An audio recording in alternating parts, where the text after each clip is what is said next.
وہ جو کہتے تھے کہ حق ہے پاکستان، وہ جو کہتے تھے کہ حق ہے پاکستان، ان سب سے کہنا کہ تمہارا باپ ہے پاکستان۔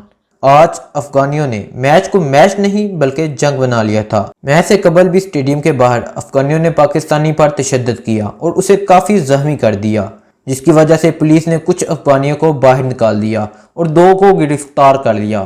پھر میچ ہارنے کے بعد افغان شرپسندوں اور پاکستانی شائقین کرکٹ کے درمیان پھر سے تصادم ہوا۔ افغانیوں سے اپنی ٹیم کی شکست برداشت نہ ہوئی اور میچ کے بعد پاکستانیوں پر بوتلیں پھینکنا شروع کر دی اور انہیں تشدد کا نشانہ بھی بنایا۔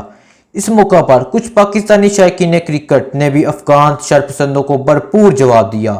پاکستانیوں نے افغانیوں کو نمک حرام کا لقب دے دیا اور کہا جو 70 سالوں سے ہمارے ہاتھوں پڑ رہے ہیں آج ہمیں آنکھیں دکھا رہے ہیں۔ ہم چپ تھے کہ برباد نہ ہو جائے گلشن کا سکون، نادان یہ سمجھ بیٹھے ہمیں قوت للکار نہیں۔ افغان شرپسند تماشائیوں سے شکست ہضم نہ ہوئی، پاکستانی کھلاڑیوں پر حملے کی کوشش۔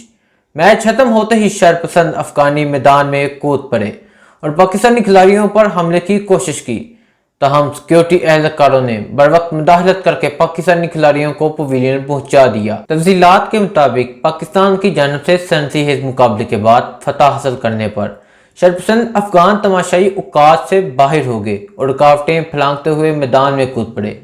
شرپسند افغانیوں نے پاکستانی کھلاڑیوں پر حملے کی کوشش بھی کی، تاہم سیکورٹی اہلکاروں نے بروقت ایکشن میں آتے ہوئے پاکستانی کھلاڑیوں کو بحفاظت پویلین پہنچا دیا۔ اس سے قبل میچ کے دوران بھی بد نظمی پیدا ہوئی تھی اور افغان شرپسندوں نے پاکستانی شائقین کرکٹ پر حملہ کیا تھا، انہیں تشدد کا نشانہ بھی بنایا۔ آئی سی سی بھی اس معاملے کا سخت نوٹس لے چکا ہے اور افغان بورڈ کے خلاف کارروائی عمل میں لائے جانے کا امکان ہے۔ کھیل کو کھیل سمجھ کر ہی کھیلنا چاہیے، ہار یا جیت ایک کے مقدر میں ہوتی ہے اور اس کو تسلیم کر لینا چاہیے، کیونکہ شرپسند حرکات کر کے کچھ نہیں ملتا بلکہ بدنامی ہوتی ہے جو افغانستان کی ساری دنیا کے سامنے ہو چکی ہے۔ ایسی حرکات کرنے کی بجائے آئندہ کی کارکردگی پر توجہ دینی چاہیے۔